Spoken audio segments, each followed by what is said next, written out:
Today, my guest is Dr. Lwazi Manzi, one of the greatest people I ever met. She's from my hometown, Pietermaritzburg. She must also tell you some of her accolades because there's just too many. It's a long list. But I know her as a person who's brilliant in terms of just life smart, you know? And then also just book smart, you know? She's a medical doctor. She's the recent spokesperson for the Ministry of Health. She's now working with the African Union, but she's also been a DJ. She's also been a singer. She's in movies, like directing, and just a boss lady, you know. Just a great person I've known since 1998. Because, yeah, I won't tell you her age, because I don't know her age. She was in the 20s somewhere. Yeah, so Lwazi, tell the people a bit more about yourself and maybe how you know me, because you know we're all subjected with this thing. Thank you so much for inviting me for this conversation, Brian, because you know, just before we went on live, we were talking, you said to me what you want to talk about, and it's about love. And you know, the other day, I was doing an interview and somebody asked me, what is the legacy that I would like to leave as a young leader? And I said to them that I want to leave a legacy of being characterized by somebody who led with love. You know, in leadership these days, I worry because I see leadership being characterized by association with power, wealth, material possessions, you know, and influence. You know, we've even now like come to frame and admire leadership in those terms, which is very disturbing, because a true leader must love first and foremost before they can lead at all. So, you know, so this conversation is going to be amazing. And how I know you, of course, is that we dated in high school, but we've even though of course it didn't last, but we still know each other. You know, after that, you know, I've become a doctor now. Yes, I have DJ'd. Yes, I didn't direct movies. I actually produced and executive produced movies. So that means that I would raise the money for the movies, okay, and then the creators would take over. Okay. And television, not just movies and television as well. And yes, I've sang, and I've done all of these things professionally. You know, it wasn't just a dabble. You know, I managed to live a livelihood with all of these things. And then, of course, I was called to service, and you know, asked to serve in the Ministry of Health. When I was called to service, I was supposed to help with communicating the NHI, the National Health Insurance. We can talk a little bit about that if you want. For sure. But of course, when I was hired, this was in July 2019, and none of us knew that 6 months later, we would be attacked by the vicious COVID-19 pandemic. Wow. And so that's how I found myself, you know, as kind of the spokesperson of COVID-19, is because it found me there in the ministry. And you were highly prepared. No, I was not prepared, you know, and you know, some things in life you are not prepared for at all, you know, like love. And, you know, and it's not about being prepared, and it's not about, you know, trying to be prepared. It's about when you are there, you know, how do you manage the situation when you're there? And the act and meditation and practice of mindfulness, which I learned when I was going through my divorce, have been absolutely instrumental in my professional and my personal life. And now I am the head, absolutely, I'm the head of Secretariat of the AU Commission on COVID-19, which is a commission that supports His Excellency the President Cyril Ramaphosa in his role as the AU champion on COVID-19. So I apologize for the noise in the background, but that's who I am, and in a nutshell. And that has been my life journey since you and I ended our romance. Well, it's just firstly, when you talk about love, I thought of Che Guevara immediately, because he said he couldn't find an authentic revolutionary who doesn't have strong feelings of love, you know? So love and leadership, I love that, I love that. And of course, with me saying you were prepared, I mean, it's because you educate yourself, you fill yourself with knowledge. So as besides the medical studies and qualification and practicing in hospitals, you've got the cultural aspect of it, you know, your background, some of the political awareness and through your family, but also just being a person who's in the arts, who's in the cultural activities. I think it made you the right person for it. And I was so proud. Oh my goodness. Thank you. Yes, I've been very, very fortunate in that I was born with a lot of gifts, but at the same time, I was also brought up in a household where there was a lot of exposure. There was a lot of exposure to politics. There was a lot of exposure to social issues. There was exposure encouraged, you know, so if I wanted to try anything out, venture into anything, you know, nobody held me back necessarily, although there were times when the parents had to, you know, just kind of, yes. You know, just bring me back to myself, you know. But essentially my household was a household, or rather the way I grew up, it was all about exposure. And then the combination of also having a huge appetite for life in general, I think has actually defined the kind of person that I have been, has defined the non-linear professional journey that I have followed. Mm. And also has ensured that the basis of everything that I do is really based on love, you know, because a lot of people have kind of said to me, oh, you left this profession to follow that profession, you're trying to find your passion. No, not at all. You know, this is me expressing my passionate self in everything that I do and in every space that I find myself in, because you're not always going to find yourself in a space where you're passionate about that particular thing. Yes. But does that mean that you're not going to perform? Does that mean that you're not going to excel? No, you've got to bring the passion, you've got to bring the love, you've got to bring the commitment. And you've got to bring the appetite into the party, wherever you find yourself, and ensure that whenever you leave, people say, God, what are we going to do without Lwazi? You know, it must be an adjustment for them when you leave type thing, you know, because, and it's not the technical work that they miss, you know, it's the love and the passion and the commitment and the dedication, you know, that people really actually miss. So I really hope that I'm always living my life like that. And I think I've tried to live my life like that. Yeah, and you're just brilliant. You know, I believe in discretion. So I wasn't going to say how you're like one of the biggest crushes I've ever had in my life. And I call you dream girl because you're so brilliant, even when I met you.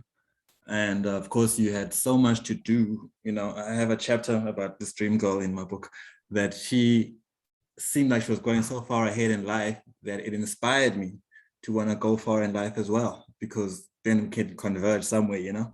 But the point of some of the work I'm doing, you know, it can't be finished. When I write the book and I write these little short stories and chapters, I'm thinking this will never get finished. So let me just find a way to wrap this book up and then just have discussions in perpetuity forever about the different angles of the male-female relationship. And it's multi-generational as well. It's the grandson and the gogo, it's the son and the mother, the grown-up son and the elderly mother. What do you do in terms of, if you're a single parent, now do you give your children to your mother who's 70 to raise them while you live your life? And all these different dynamics that we just gotta keep talking about, because it seems like some women, they work forever, man. From the time you're 4 or 5, you gotta wash the dishes while the boys watch TV.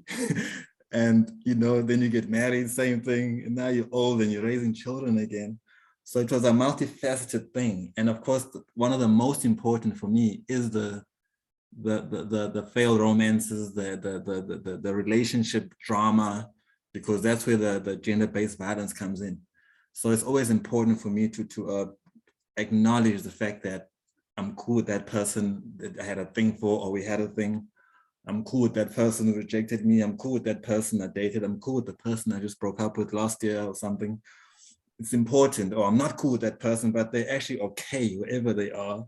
I let them go. I love them from a distance, you know, because I feel like we don't talk enough about that. We hide our relationships. We hide our breakups. They say, don't talk about that, you know, making yourself look bad. Don't talk, don't say you're in a relationship. You're gonna, you know, I don't know, your dignity will be compromised. So I just want to know from your perspective, what do you think? You can name 100 things or 2 things men can do better in terms of furthering this cause of protecting our women, loving our women better, lessening this GBV thing. What can we specifically do? Okay. So there's 2 things I want to talk about. I want to talk about mindfulness, okay, and I want to talk about men, because I think that there's 2 problems with the conversation on gender-based violence and the conversation on let's just say the protection of women in general. The first problem with the conversation is that the conversations are had with women or amongst women, okay? But we're talking about gender-related harm that is generally perpetrated by men, and we don't have the discussions with perpetrators, okay, except to accuse them and say, you did this, you did that, and all of that. Mm.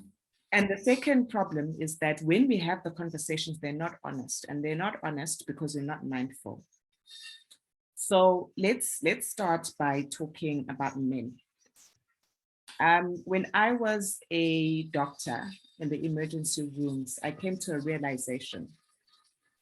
The group of people in society who are the biggest victims of violence are Black men. Mm. And most people don't think that, don't want to actually talk in those terms. They don't want to talk in the terms that Black men experience violence. They don't want to talk in the terms that Black men are victims of violence. And certainly nobody wants to consider that they are the most affected by violence. Yes. But the truth is that for every 10 people that I saw who had been stabbed, shot, beaten up, etc., 9 were men, 1 was a woman. But it's the women who get the attention, and the men just get told, stop fighting, stop doing this, stop being drunk, you're an idiot, I'm gonna stitch you up, go away, I don't wanna see you again, you know. And it is Black men who get robbed on the streets, have guns pointed at them, get robbed, get mugged, etc. It is Black men who kill each other in taverns, at home, at school, etc. It is Black men who experience violence perpetrated against them by police, by other races, by other cultures, etc. So what's going to happen if you have half of the population being the most traumatized by violence? Violence begets violence. Yeah. What do you think is going to happen? Where is that violence going to go? There's only one other group of people it's going to go to, and it's women and children. 2 others. It's women and children. The only other 2 other kinds of people that men are going to these traumatized men are going to interact with. So the first conversation we need to have with men is tell us how traumatized you have been by violence, And I tell you what, if you had to sit with a group of men and ask them how they have been violated through violence, they will take you back to the time that maybe they were 3. Absolutely. Yeah. And they will probably tell you year by year by year the things that have traumatized them. And then we expect them not to somehow express that violence. So I think that's the first thing. The second thing is a very, very under-discussed topic. And I've seen this topic coming through over and over again as I've interacted with men as they get older, and they want to talk about things. And that is sexual misdemeanors against young boys. Young boys are raped. They're raped when they are 9, 10, 11 by older women, usually between, and these older women can be 18, 19 to in their 40s, 50s. Right. I ask any boy, ask any man, when was their first sexual encounter? They'll tell you they were 9, 10, 11. Ask any of them who it was. Oh, it was my nanny that was looking after me. It was my cousin, my uncle, my aunt. So, but almost always an older person. Yes. And then ask them, maybe get them a little bit more drunk, because initially the conversation is, oh, yes, me, you know, they started wanting me when I was 11, you know. Why? Right. Because that's societal teaching, you know, this is societal conditioning that if you're a man, you know, you're all about, you know, how many times you can, you know, you can achieve sexual prowess. And if you did it at a young age, wow, gosh, you're so, what's the word I'm looking for? Precocious, you know, like, oh, you're amazing. Yeah. But actually, if you actually really ask them, you know, what that experience did to them, it's always damaging. It is always damaging. You know, R. Kelly spoke about it in that documentary. You know, he spoke about being sexually awoken at a very, very young age, and the psychological harm it did for him. And guess what he did? He went and perpetrated the same crimes to other women. You know, and then everybody calls him a monster. No, he's not a monster. It came from somewhere, you know, yes. And it came from his own upbringing. And really, you know, that is the that's really the truth of the matter. So the conversations of violence against men are not honest, and they're not nearly enough. They haven't even begun, actually. Yeah. And I think that if we had those proper conversations, we actually will then really start to get to the root issues around gender-based violence, because a lot of people want to talk about the economy, you know, about gender roles and gender assignment and blah, blah, blah, blah, blah, and all of that. And none of these conversations have had the desired effect. We're seeing gender-based violence worsening. You know, we are seeing, we are seeing crimes being perpetrated against women becoming more and more heinous, more and more brazen.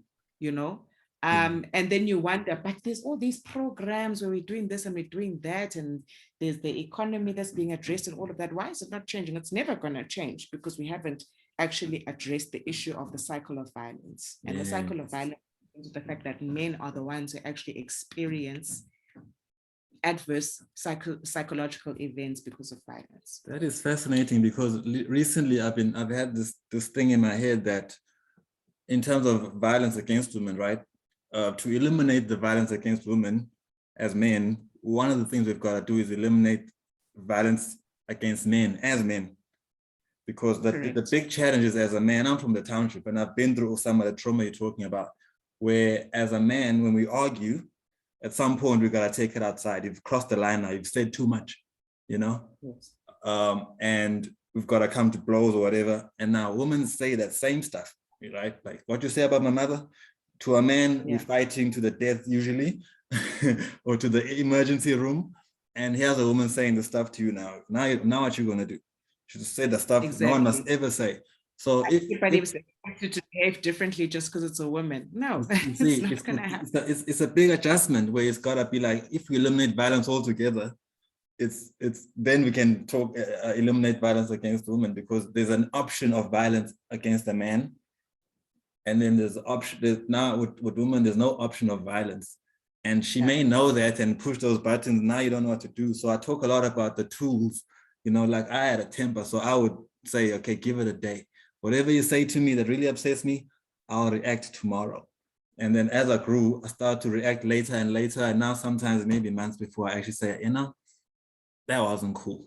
But I mean, I should bring it back now and talk. But But see, if we had honest conversations with men, you would be teaching yourself those skills in dealing with other men, so that you don't find yourself surprised and caught off guard when you're dealing with a woman. And this is why I'm coming to the mindfulness aspect, you know, because the mindfulness aspect is exactly that. What mindfulness does, a lot of people think mindfulness is meditation or taking a break or whatever. No, it's a lifestyle. And this is precisely what mindfulness says is, as things are happening and as you're going through the dynamics of life, you know, in the beginning, you have to train yourself to actually be mindful of what's happening to you at an emotional level as these things are happening. Understand happiness, understand anxiety, understand sadness, understand your anger, you know, understand all of these emotions and understand them in the context that you're feeling them in, you know. As I say in the beginning, it takes a lot of training, you know, because society has not taught us to operate from the premise of emotion. If anything, society has taught us that in order to operate, you must set your emotions aside. Emotions are a, you know, a specific thing for a specific space, and you're only allowed to entertain them in a specific way, you know. Totally ignoring the fact that we are emotive beings to begin with. We feel before we think, before we act. That is the truth. That's just who we are. Whatever gender we are. It's not just male. Whatever gender you are, exactly. Whatever gender you are. So the way that humans have been conditioned to manage their lives has caused a number of problems for us. One of those problems is that we actually are completely emotionally inept. And therefore, when we experience emotion, whether it be love, hate, anger, anxiety, sadness, depression, or whatever, we do everything in our power to set that emotion aside and have logic and reason rather take over. When those emotions then overwhelm us, you know, then we don't know how to manage them. And when it comes to gender-based violence, that's what happens, is that the emotions overwhelm. You no longer are able to actually exercise your cognitive abilities to deal with a particular situation, you know, because you only have your emotions to deal with, but you've never trained yourself to actually manage your emotions as you're managing a volatile situation. So the only thing you can do is that your limbic system then kicks into place, and the only memory you have is the memory of violence, you know. So then you can only act out violently, because that's how you understand to engage with your emotions, right? Beautiful. So yeah, so that's why for me, you know, the task of mindfulness, the practice of mindfulness, for me, you know, I read about this practice in a book by a Buddhist called Chogyam Trungpa, which is called I can't remember the title now, remember it now. But Chogyam Trungpa practiced mindfulness, and his book really liberated me. You know, it really, really did, because it made me understand that it is possible to lead with your emotions and to manage your emotions, and to experience those emotions without them actually causing destruction in your life and yourself and in other people's lives. I love the articulation of that, because it's something I work on. You know, I've told people that people think I'll be embarrassed, because I made a decision a long time ago that I'm going to give everybody nicknames, and I'll say I've met Colorful, and Colorful is beautiful, and she went on a date, and now Colorful is my girlfriend, and now Colorful and me have just gone there. Here's a picture, and then Colorful and me broke up, right? And then I've met Colorless. Now I'm with Colorless, right? And then it's like, what'll happen with Colorless? We don't know, right? So now I had this situation. I did that to show, because sometimes you can show people better than you can tell them, better than you can preach, that here's a guy his relationships don't work out and everybody's still fine. He's okay, he doesn't die, doesn't kill himself, he carries on, right? And my point is that I've not called it embarrassing myself. I say that the goal is to embarrass myself, because you'll get the odd private message like, bro, come on now, don't, just keep it, that's private. And I'm like, no. I'm doing in public what every man should do in private, which is deal with the emotions, say that hurt, that really, it wasn't cool. Like, I don't like how the relationship went and it's cool. Okay, she's angry right now, I'm angry right now. You might say an angry thing you shouldn't say, but it carries on to where I've now moved on. But it's mindfulness. That's what I'm trying to say to you, that it's me consciously saying as a man, the processes are this year. And I don't believe a lot of men deal with these processes and these steps. Like, I think you shouldn't go into a new relationship until you know what went wrong in the other one. Exactly. Exactly. And you shouldn't treat people anyway like they have never been in a relationship. That has some legacy to it that might affect you in your relationship with the person. So what? Now you know something new you don't like, and something new that you do like or expect to be happy in a relationship. Yes, sorry, Brian, you're gonna have to cut the edit this out. Yeah, okay. Yeah. Sorry about that. That's fine. Okay, it wasn't long. That's okay. I don't mind. We're living. I'm talking to my friend. Yes. Yeah. Yes. No. So now what you're talking about, right?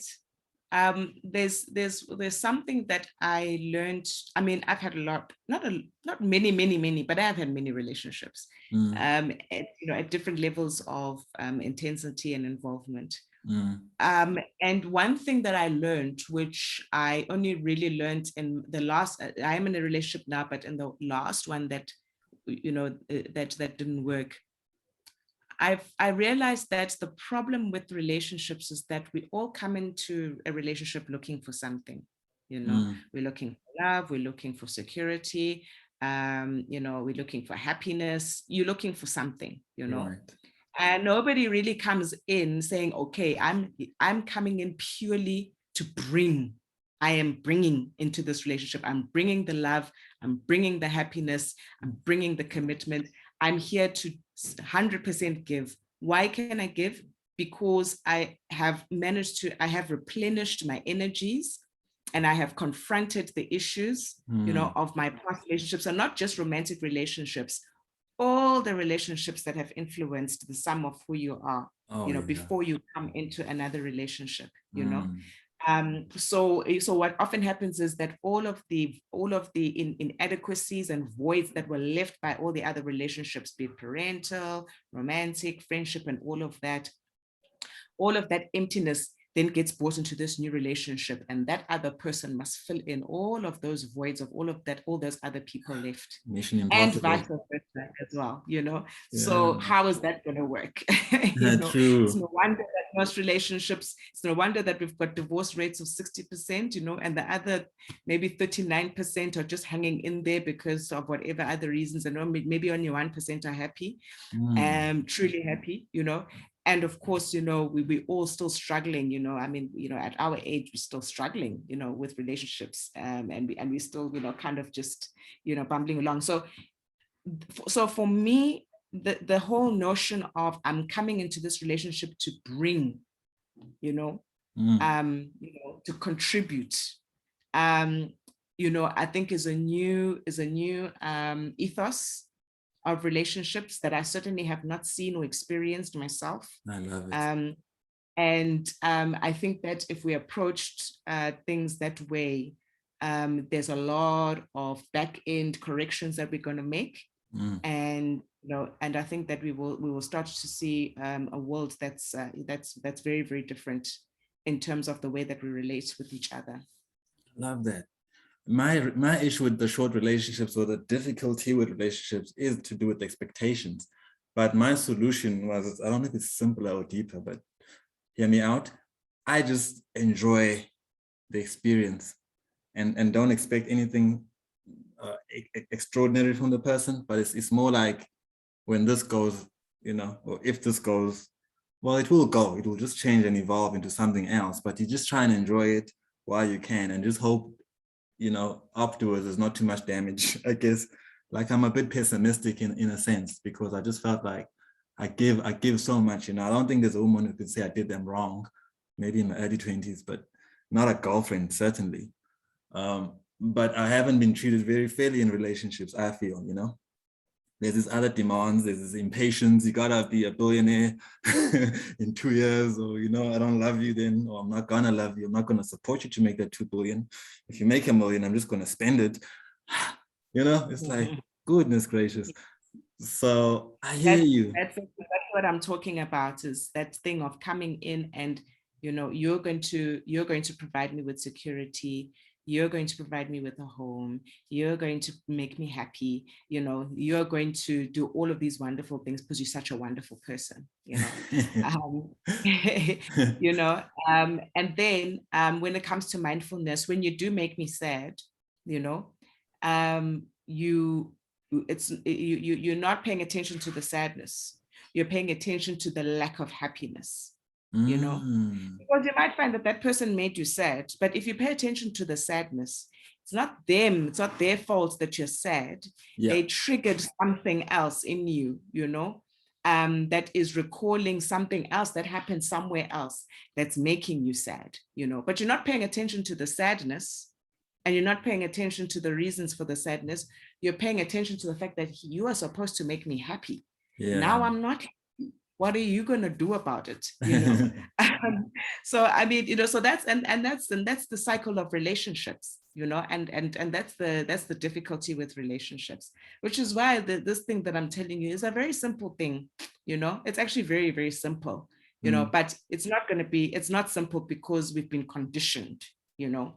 You know, look for a man who's going to do this, do that. Yeah, didn't you hear that? Look for a woman who's going to be this, and the next thing. Look for a man who's going to be this and the next thing. You know, everybody has a role to play. Oh, yeah. You know, and if they're not playing that role, then they're not good. They're not good for you. But know? even the woman on your side, like your mother as a man, will tell you what you should do, and you also yes. My mother will tell me what I must look for in a man, and your mother's also busy telling you what you must look for in a woman. And what you're not doing as a woman. You are finding all of these perfect things, attributes hey. in the new person, you know. Yeah, I've read books like you know, The Alchemist and Conversation with God, and you know, the concept of abundance and scarcity is a big deal for me, because I think that's where the giving part I relate to it. Because if you have an abundance, you can give. So I have so much love that I'm just loving you, and of course I want to be treated nicely. But if at some point you're not going to fall in love with me, and that's what I'd like, then you can go, you know. I always say, listen, some men will like how you treat me.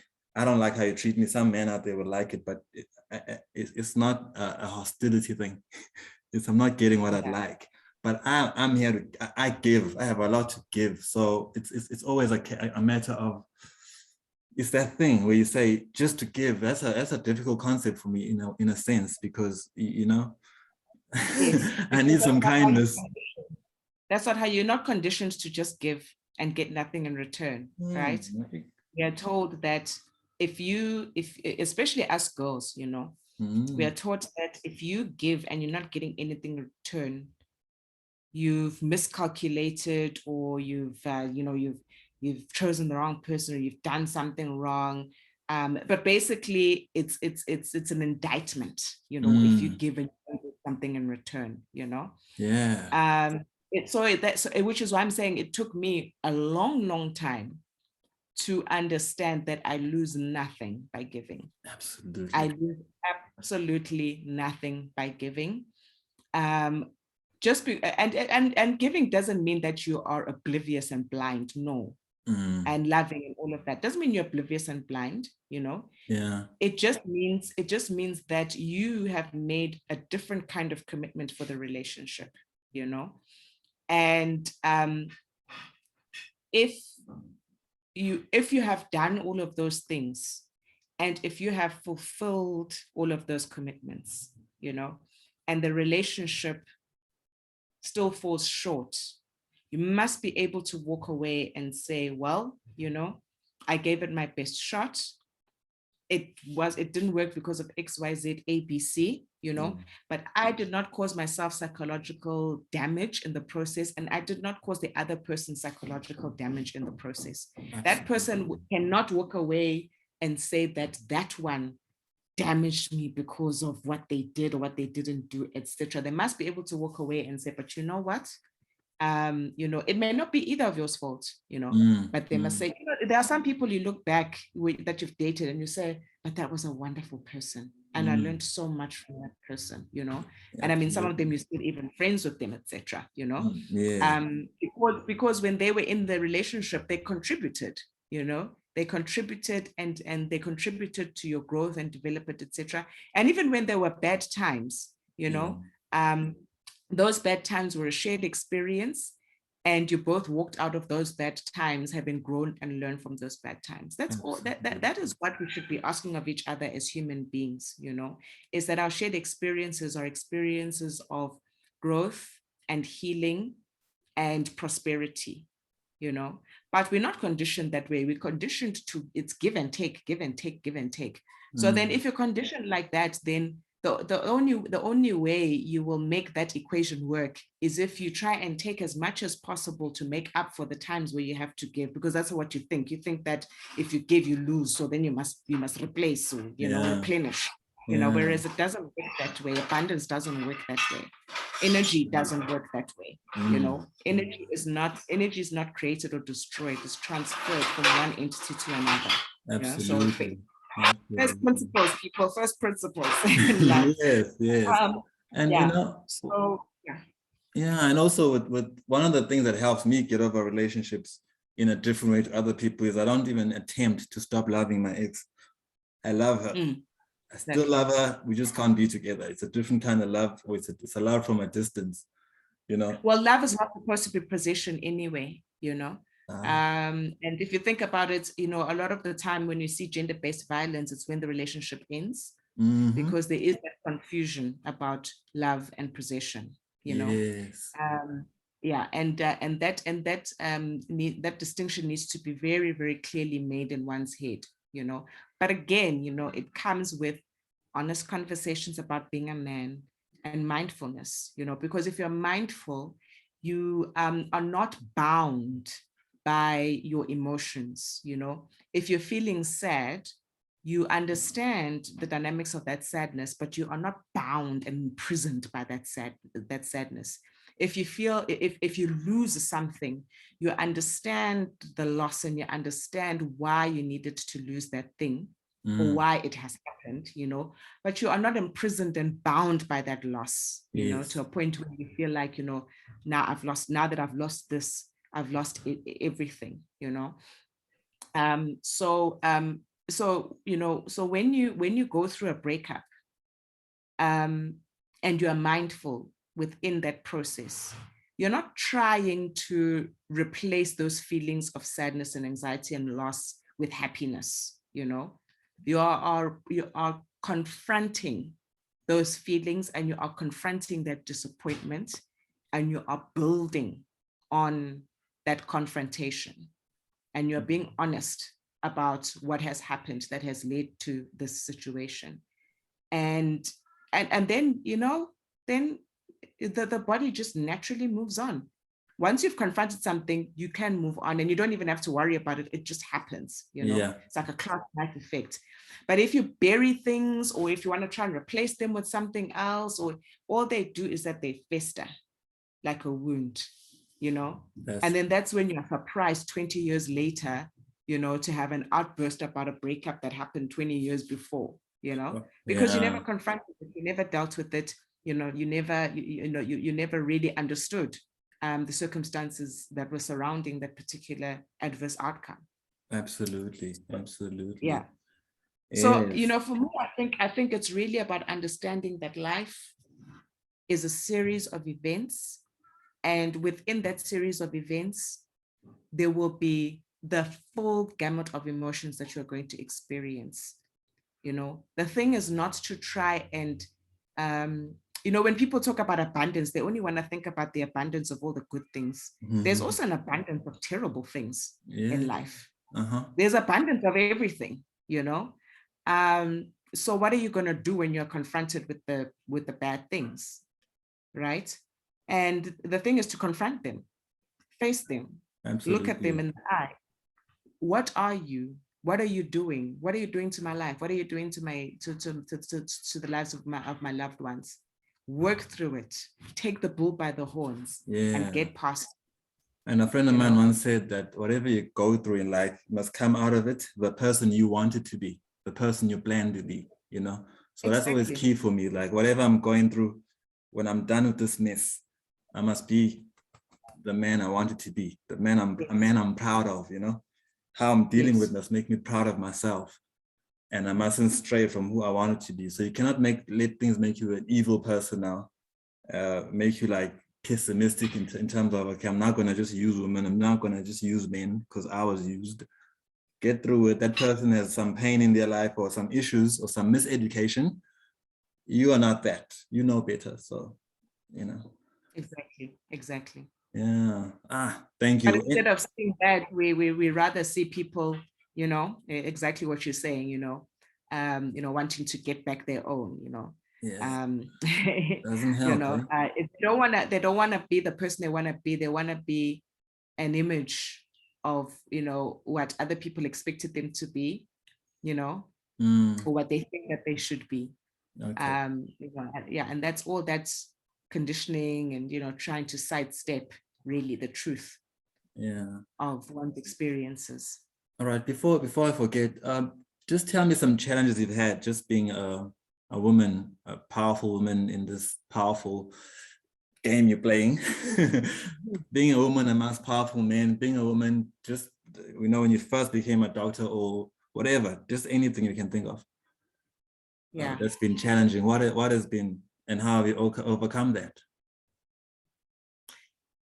The biggest challenge with being a Black woman in particular, well, firstly, yeah, it's challenging being Black, and it's challenging being a woman, and it's challenging being both things. What's the third one?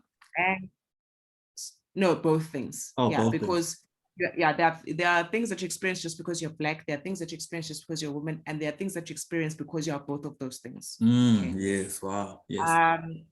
And you experience aggressions from men. You experience different kinds of aggressions from white men, from Indian men, from colored men, and from Black men, and they're all unique.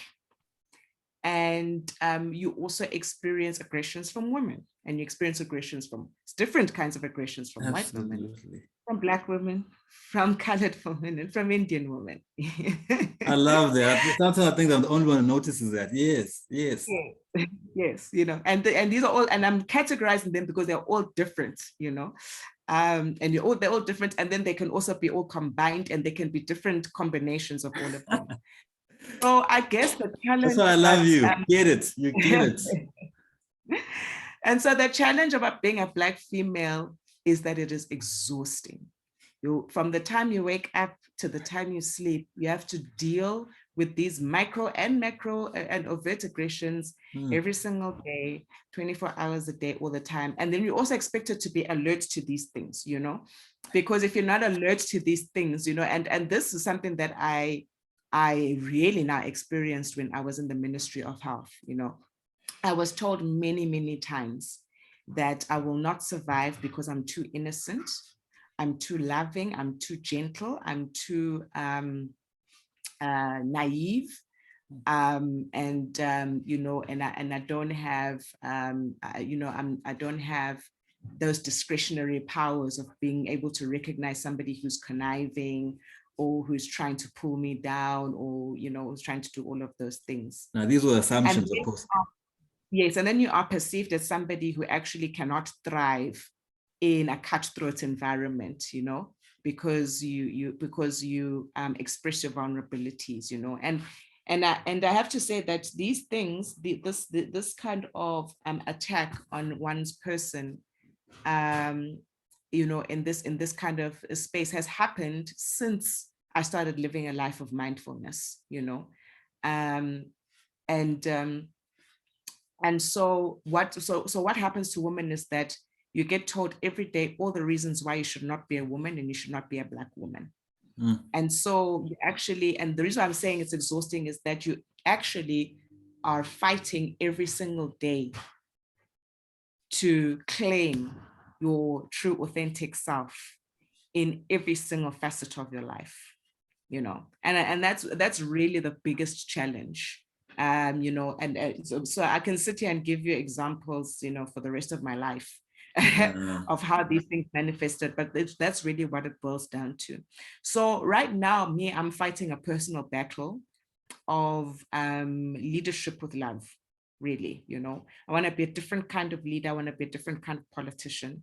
And I want to be a different kind of power woman. You know, everybody expects that if you're a power woman, you know, you adopt masculine, you know, or at least properties that are, or characteristics that are usually associated with being masculine, you know.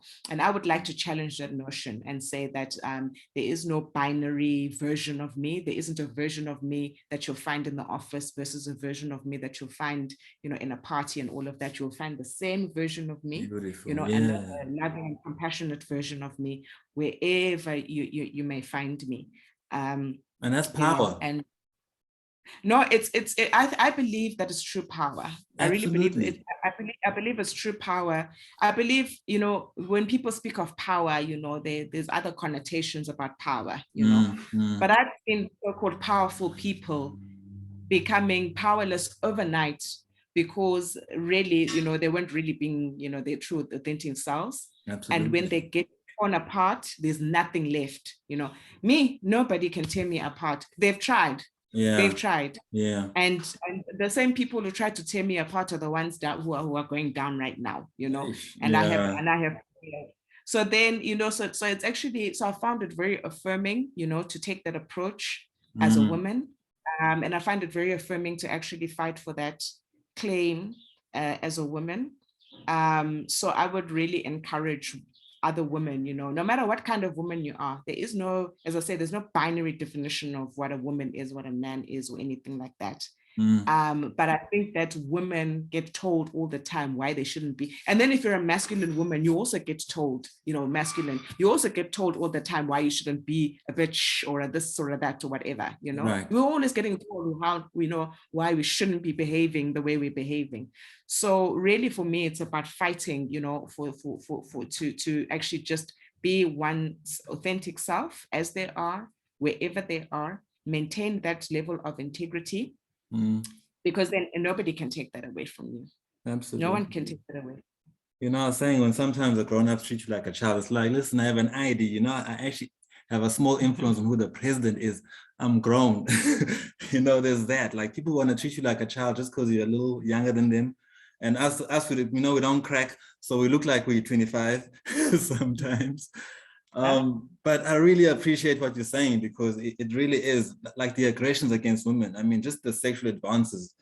You know, I have a friend now who says she has to tone down. I mean, because at meetings, it's just no one concentrates. It becomes different, you know. At some traditional meetings, they're trying to marry her off because she's not married. Yeah. You know, yeah. And you know, I just want to. Even like a powerful woman, you know, the sexual harassment that happens all the time. You know, you're in a cocktail party, you're actually in the middle of a media briefing, and somebody fills you up. You know, it happens all of the time. Well, that's what I'm saying is it's exhausting. It's all the time. And you know, and you can't have you can't draw a hard line every time, especially when something is happening, you know, in the middle of another context, you know. Yeah, exactly. So there are times when you have to, you know, tone down, tone up, accept what's just happened and just move on. And all of that, you know, so it's very, very exhausting being a female, and it's more exhausting being a Black female, and it's more exhausting being a young Black female who's trying to exert themselves, you know, in particularly powerful positions. Yeah, and then so quickly, all I can be is myself. Say again? No, I'm saying, so all I can be really is myself, because it'll only be myself left after all is said and done. Yeah, no, you're powerful. I mean, I know you, and I believe what you're saying about leading with love. You've always been such a caring person, you know. But also this thing of this fake power people have, it's fear, you know, that's the problem. It's fear Oh, based. absolutely. And love is, Absolutely. some people say love Yeah. is God. So No, you're absolutely correct. You're absolutely correct. That this thing of power mongering is really, it really stems from fears and insecurities. You know, if I don't do this, then I won't have votes. Then I'm gone. Then all my power is gone. You know. Yeah. So yeah. So it's just a sad, unfortunately, a sad yet systematic prevalence. You know, in the psyche of leadership that has been inculcated, unfortunately, over generations and generations, going all the way back to, the rule of, the monarchical rules. Yeah. So there needs to be an absolute fundamental paradigm shift in the way that we define leaders and in the way that we see good leadership, sound leadership, and leadership that will take us forward, and I think there's also one other very, very simple thing that's that people haven't really taken into account. There's so many of us now. There's 8 billion of us. Yeah. How are you you can't control 8 billion people. You can't, you can't, Yeah. and you can't demand power from 8 billion people. But there's one thing that you can do for 8 billion people. You can definitely love 8 billion people. That's yes, absolutely. Easy as one human being, So for me, I'm an emergency doctor, so I tend to simplify my life. I love that. I like to really try and really approach life with as much simplicity as possible, because the truth lies in simplicity, and progress actually lies in simplicity. Okay. So I know you're a busy lady, so I just want to say one thing and ask one thing. Let's see what's the order. Let me ask one thing. And then say. Okay. Yes. The question is just how would you summarize the Women Love 365? What if someone said, tell us what that means? What would you say Women Love 365 means? Because my book is Women Love 365, not only on Women's Day. Because I was trying to get it like. Yeah. Dated. No, to me, it means mindfulness, because how are you going to love a woman 365 days a year? No, you're not going to buy her flowers and take her to the movies and rub her feet and massage her and make love to her 365 days a year. You're going to listen to her when she cries. You're going to, when you get angry with her, you're going to pay attention to your anger and constructively manage it with her. You're going to be bored with her. It's very important to be able to be bored with your partner. Actually, this book, the book's title is called The Myth of Freedom, and the author is Chogyam Trungpa. Dedicates a chapter to boredom. And and how many relationships fall apart because I'm bored, But boredom is actually a beautiful space where creativity is born. It's a blank space. It's what you can think of as a blank canvas, and you can start to paint, and you can start to be creative, and you can start to innovate. So you're going to be bored with her, right. Bored together, So what am I saying? You're going to go through the entire gamut of emotions as you go through your life, but in doing so, 365 days a year, she is going to be there. She may not be your number one 40 every single day, but she's there, and you're going to go through it together, and you're going to be mindful of each other, and you're going to keep at it, and you're going to hold each other's hands through all of those experiences. And that's what I understand Woman 365 to mean. Oh, beautiful. Thank you. So what I would say is, you just, in summary, I have your back, like I'll always be here for you. I really appreciate what you've done in my life, your influence. We talk every few years, and sometimes I just needed something like an emergency piece of advice, and you always do it. I always know you're going to respond when I email you or call you. So I really appreciate that about you. And by the way, we've had our moments. There were moments you didn't want to speak to me. And the moments I didn't want to speak to you, you know, and it's not like, completely, like up and up, of course. high school. There were times when we were cross with each other, Yes. But the point is, we're still here. You're still here for me, and I'm still here for you, And how we manage those complex points, how we manage the complex points was more constructive than destructive, Definitely. Just avoid each other, and then, we're talking again. No, exactly. Nobody chopped anybody's heads off, Yeah. and certainly between the two of us, I don't think you can say that I've caused some kind of psychological damage to you, and certainly I've not caused any psychological damage to me. If anything, you're always about building me and like elevating my spirit. So there you are. And it's important for me to say that, and I consider you a role model to, thank you for this year, because I've always, since years ago, wish I could just put you on a pedestal and have these little girls look at you as an example, and of course other women too, which I'll be talking to, but just you're one of the first like really great women in my adult life that just was, my age group and just brilliant. And I really appreciate you for that. And like I say, I know life gets difficult. Sometimes when I talk to a stranger, which I kind of am now, so you holler at me, I'll always listen. And that's all. I was thanking you and saying I got your back. No, thank you, Brian. You certainly do. You always have. And I hope you know that I've got your back as well. And I really love what you're doing with your books and the theme of Women Love 365, and these conversations that you're having. I really hope that these will grow, and that there'll be lots of opportunities and platforms for you to continue to lead these conversations.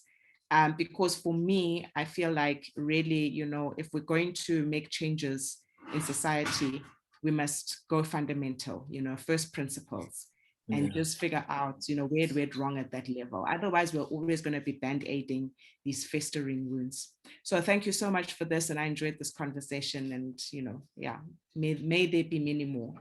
And look what I did. No, I can't see. Oh. Aha! Yes, please get vaccinated. Get vaccinated. Stop listening to all that bullshit conspiracy theories. What? It's all nonsense. Yeah. Please get vaccinated. Let's get the economy in this country going again. Let's reclaim our lives. Let's be ready for the next pandemic. Let it not find us, on our back feet. And let's all just be sensible. And let's really get on with building this country. There's so much work to be done in this beautiful country. Yeah, no, thank you. I had to do all the research and be sure, and then watch a lot of doctors, and some guy just broke it down so nicely. In the US, 95% of hospitalizations are people who are not vaccinated. And of course, someone had said the damage, should you get it, is less so if you've been vaccinated, the after effects. So things like that, you just gotta search and be logical, and just be sensible, really. It's not complicated. Nobody's trying to get you. It's not always that somebody's trying to get you. And you know what? Hey, yes, Big Pharma is making money out of it. Good for them. That's nice. You go and get vaccinated, get better, get strong, and go and make your own money, you're doing something else. So, let's not get caught up in things, that firstly we'll never be able to control, that require, some other mechanism to combat them, but at the end of the day, access, to get caught up in all of that theorization, and at the end of the day, you're putting your life at risk. Yeah. Dr. Manzi, you are beauty itself. Thank you so much. Thank you very much for having me. And big love to your whole family, your kids, whoever you're loving right now, your mom, your dad, everybody, your sisters. Likewise to you, Katrin. Thank you so much. This was lovely. Bless you. Bye-bye. Ciao.